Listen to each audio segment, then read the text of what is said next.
Chauya ikoko uzondikwenya mudiwa. Chauya ikoko uzondikwenya dziyo. Chauya ikoko uzondikwenya mudiwa.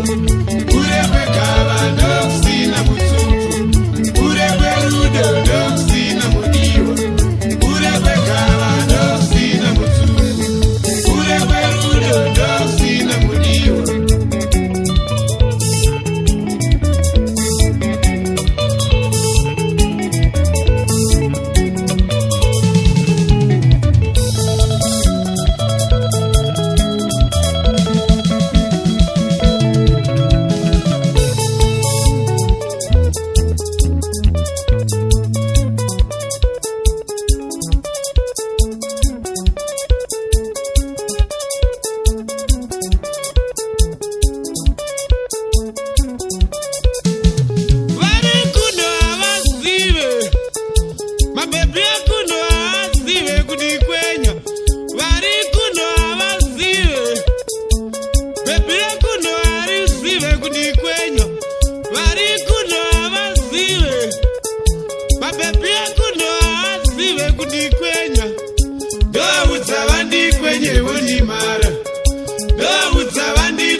Shipira Dawudza vandi kwenye wondi mara Dawudza vandi trode wondi shipira Dawudza vandi kwenye wondi mara Dawudza vandi trode wondi shipira Chauya ikoko uzondi kwenya dziyo Chauya ikoko uzondi kwenya mudiwa Chauya ikoko uzondi kwenya dziyo Chauya ikoko uzondi kwenya mudiwa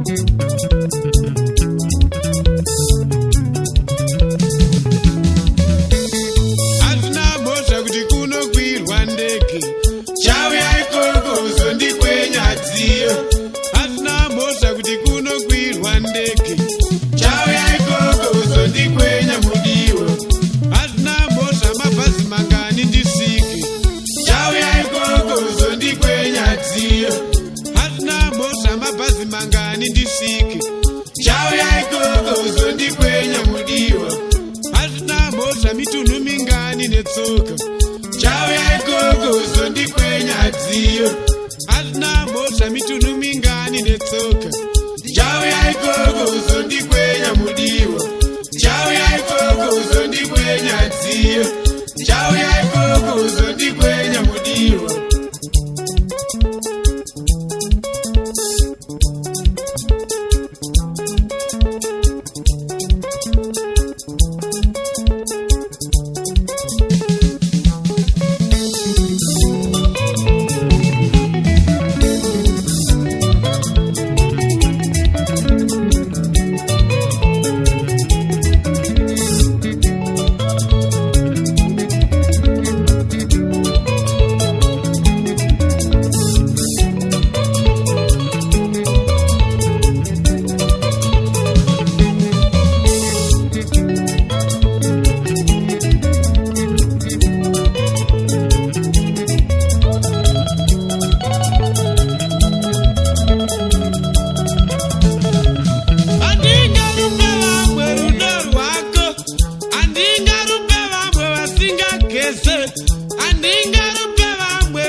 Chauya ikoko uzondikwenya mudiwa Chauya ikoko uzondikwenya dziyo